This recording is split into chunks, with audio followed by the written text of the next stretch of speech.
What's going on, guys? ChainFeeds here, and we're going to be giving you guys the top 5 best meta loadouts for Warzone 2. And this is coming from a pro player perspective, just so you guys know that I'm not trying to give you guys any flimsy classes that are most likely going to get you killed. These are all the absolute best classes that give you the best chance of winning. Now, this is the strongest weapon right here, the Tac-V. This is the strongest weapon overall to use.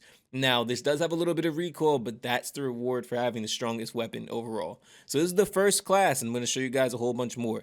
Tac-V, we have the Custovia DX90. We tuned it to increase the bullet velocity 0.84 inches, and then the recoil smoothness is increased by 0.90 ounces. As you see, it increases the sound suppression, bullet velocity, recoil smoothness, and recoil control.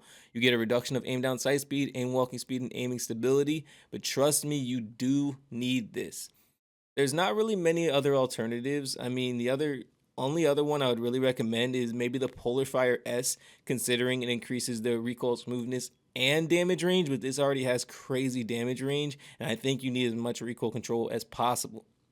Now, I also put on the F-Tac Ripper 56, and I increased the aiming idle stability by 0.25 inches and increased the recoil stabilization maxed out all the way. This increases the aiming idle stability, hip fire accuracy, and recoil stabilization for a reduction of aim down sight speed and aim walking speed.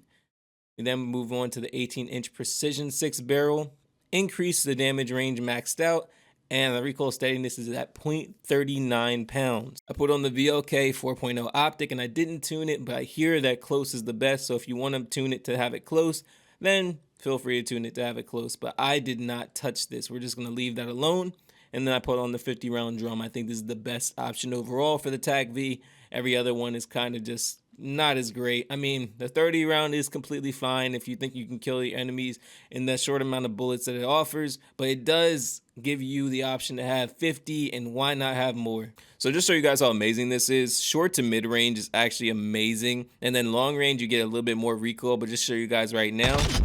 Short range, you absolutely melt extremely fast. Mid-range, I stopped shooting, but wow, long range was actually nuts. So if you actually hit your shots, it melts extremely fast, so I'm not going to stop shooting. It does give you a little bit more recoil, but that's your trade-off. So if you're actually using this gun, make sure you're either crouching or you're able to mount. If you're able to mount, I mean, look how fast this is. No effort at all. No effort at all. No effort at all. It's so easy to absolutely shred with this gun.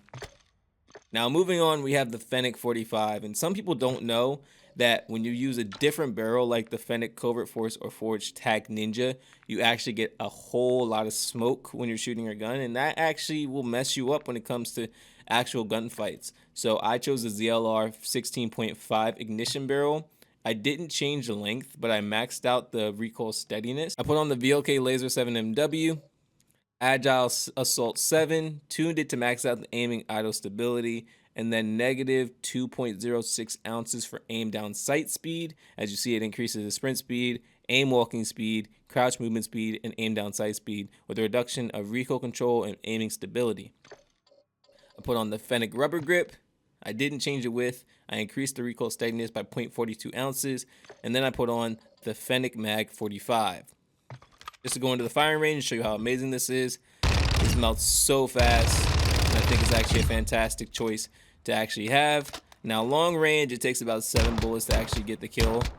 Just to keep that in mind, you're probably gonna have to burst fire for long range. But short range, all you need to do is get like a headshot, and you're melting in like less than a second. So just keep that in mind. I mean, I know I can't just tell you guys to instinctually get a headshot, but I'm just showing you guys how effective the headshot is at that range. Next, I'm going to show you guys an alternative of the Tac-V, just because, I mean, I think that you guys deserve a different option. If you guys don't actually want to have the optic on there, you can use FSS Combat Grip and tune it to max out the, well, not max out, but increase the aiming idle stability by 0.35 inches. And the recoil steadiness increased by 0.65 ounces. And just show you guys how good this is. Typically have the same effect, except this time you actually have an iron sight. So look how fast that absolutely melted at long range. That gives me confidence at using the iron sight. The only downside is there are times where you're not going to be able to see at that long of a range. So depending on how good your vision is, if you feel confident using the iron sight, just use the iron sight. But if you don't feel so confident using the iron sight, then please use the 4.0. just show you, it's absolutely incredible. Now to move on to a safer option, we're using the Tac-56. This thing is actually so good and is getting to the point where it's starting to become slept on, but the Tac-56 is amazing. We have the Harbinger D20, max out the bullet velocity and increase the recoil smoothness by 0.86 ounces. Put on the 17.5 Tundra Pro barrel, max out the damage range and increase the recoil steadiness by 0.35 pounds. FSS combat grip, I did not tune this, I left it alone. 60 round mag and high velocity, max out the bullet velocity and damage range. And just to show you guys, this thing is amazing. It has less recoil, it just takes a little bit longer to actually get the kill. So this is something that's actually very trustworthy in certain gunfights. Considering you have 60 bullets, I feel like you can confidently take out an entire team and actually not worry about the recoil issue. So this is a fantastic weapon. I highly recommend actually using this if you don't feel comfortable with your recoil control, considering it's just going to let you melt people with minimal effort. Like, I'm not even holding down the thumbstick, and that's a recoil pattern. Next, we're moving on to the Lachmann Sub. This is actually a very special weapon. Now, the Lachmann Sub is basically the MP5, and in my opinion, I think that this build right here is a very competitive, fantastic build. Now we have the X10RR40. It increases the sound suppression, bullet velocity, damage range, and recoil smoothness. I maxed out the bullet velocity and recoil smoothness for this. The L38 Falcon 225mm. Now this increases the movement speed and aim down sight speed with a reduction of bullet velocity and recoil control. I maxed out the aim walking speed, but maxed out the damage range. Now this is actually a special class just because this is actually a movement build, but I'm going to show you guys an also competitive class as well. I put on the Brune Warrior Grip. It maxes out the aim down sight speed and the hip walking speed. So basically the regular walking that you're doing when you're not pushing down on the thumbstick. Lachmann TCG10, maxed out sprint to fire speed, did not change the weight, and the LM stockless mod. And just to show you guys how fast you're literally moving with this. Like, as you guys see, this is not the regular movement for like regular guns. You're literally moving so fast. So here's the trade-off for this. You do kill pretty fast at that range, but the downside is once you get to medium range, it's a little bit tougher. This is pretty much just to maximize strafing speed. But just to show you guys, it does get a little bit harder to control at medium range. This is pretty much all about the close range, just because they're going to have a hard time catching up to you and basically keeping up with your movements. But once we get to mid-range, as you guys see, it does get a little bit harder to control the recoil.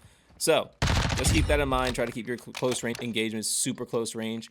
But this is a speed build. To show you guys a competitive build, this is actually the best competitive build right here. The Lachmann Sub with the AVR T90 comp. I didn't change the length, but I increased the weight by 0.13 ounces for recoil stabilization. Put on the F-Tac M Sub 12-inch. Max out the damage range, increase the recoil steadiness by 0.32 pounds. Put on the LM stockless mod, 40 round mag, and then phase 3 grip. Increase the aiming out of stability by 0.18 inches and recoil stabilization by 0.31 ounces. Now I'll show you guys the difference. You still do have decent strafe speed, and it's not as fast as the other one. Your movement is okay, but you don't have to worry about the recoil issue.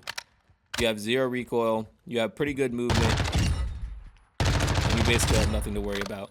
So I think this is actually the best overall, but like I said before, if you wanted to use the movement build is completely up to you to try out and have fun with. Next, we have to cover the RPK because I know everybody loves this gun. So I put on the Polar Fire S. I increased the bullet velocity by 0.32 inches and then recoil smoothness by 0.32 inches. Put on the Schlager Peck Box, the VLK 4.0 optic, the Demo X2 grip, tuned it.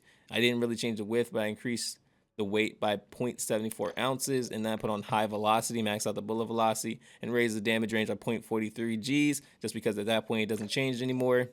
And just show you guys how amazing this is. I thought I actually needed a barrel on this, but clearly you don't actually need a barrel on this.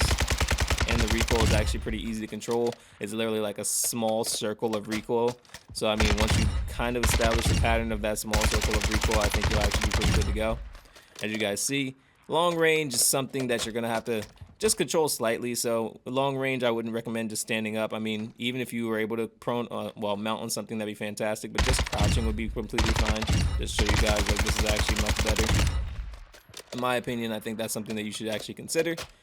If you want to use the iron sight, I mean, completely up to you, but I don't think it really needs an iron sight. This is a fantastic build, and I highly recommend trying it out if you don't want to use the Tac-V for less recoil.